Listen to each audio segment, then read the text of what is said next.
So you don't think this could have been handled, this actually could have been handled better in any way? No mistakes?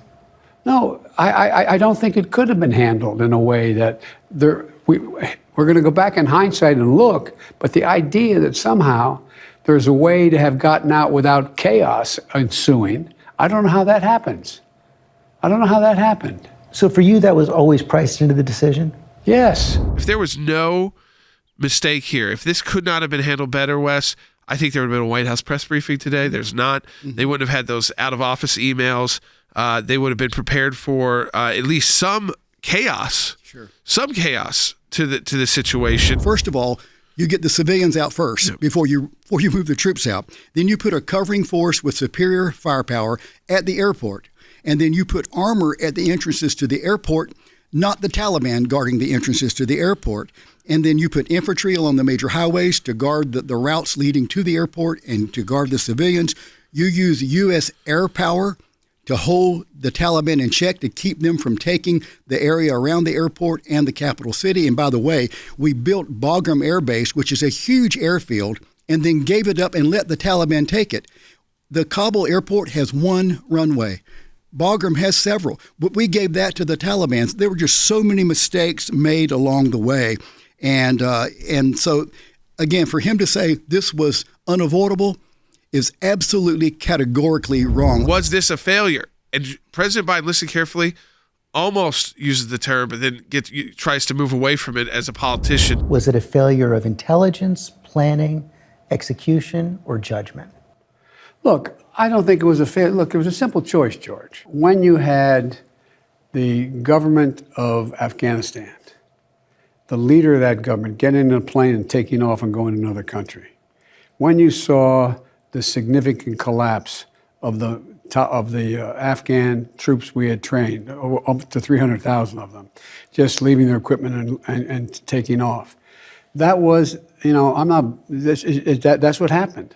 That's simply what happened. Their president fled, left the country, the military disappeared, but you would think that maybe we would have picked that up. That's something you would have picked up as a U.S. official trying to deal with some of this Afghan leadership. It was picked up by commanders on the ground. It was picked up by our intelligence agencies. Just yesterday, the Special Inspector General for Afghan Reconstruction issued his final report. It is an assessment of the entire 20 years, and he points these kinds of things out.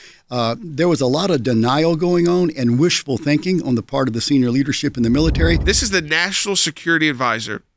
This also was the guy under Obama who put together the miraculous and wonderful Iran nuclear deal. But now he's the National Security Advisor to President Biden, a very important position inside the White House. And this is what he had to say about those Americans and people trying to get to the airport in Kabul, trying to get out. The Taliban have informed us that they are prepared to provide the safe passage of civilians to the airport, and we intend to hold them to that commitment. If they don't, are we looking at Afghan War Part 2? Because I wouldn't trust the Taliban providing safe passage to anyone, but especially not these Americans. I would ask Mr. Sullivan, exactly how do you intend to hold them accountable? There are a lot of civilians in the country, all over the country, as you said, a lot in Kabul. If the Taliban is going to provide safe passage, how come they're not letting the civilians in Kabul make their way through the airport? Because there are reports now from people on the ground that as they try to go through the entrances to the airport on the east side of the airport, they're frequently turned back. If they show a passport or papers, those are confiscated. Their cell phones are broken, and many of them are beaten. That does not sound like safe passage. Take a listen to Clarissa Ward from CNN about what the scene is actually like outside the airport. The Taliban is providing the first perimeter. Then there's a next level, which are Afghan special forces who are still sort of working with the U.S. or trying to help the U.S. with this. And we are hearing reports that they are being pretty brutal as well. The Taliban is in charge of the first perimeter. You're not getting to that airport unless you're going through a Taliban checkpoint. And that we're supposedly working with the Taliban now. People that we were shooting for 5 days ago are now people we're supposed to be trusting. This is incredibly naive and crazy. And not only that, we're flying in thousands of U.S. troops. And from a military, perspective, you're going to fly thousands. I know we have to, and I'm glad we're doing it, but you're flying thousands of troops into an airport that is completely encircled by the enemy. and you're going to rely on the enemy's word to let the civilians in and not to attack our troops. And of course, our troops are armed and they would return fire. But this is insanity on steroids. Take a listen, though, to this, folks, as Joe Biden answers a question definitively twice and then gives the big hedge at the end. Your top military advisors warned against withdrawing on this timeline. They wanted you to keep about 2,500 troops. No, they didn't. It was split. That wasn't true. That wasn't true. They didn't tell you that they wanted troops to stay? No, not in terms of whether we were going to get out in a time frame, all troops. They didn't argue against that. So no one told, your military advisors did not tell you, no, we should just keep 2,500 troops. It's been a stable situation for the last several years. We can do that. We can continue to do that.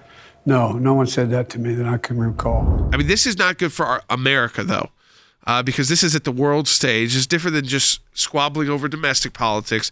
This is international geopolitical. This is what makes you or breaks you as a superpower.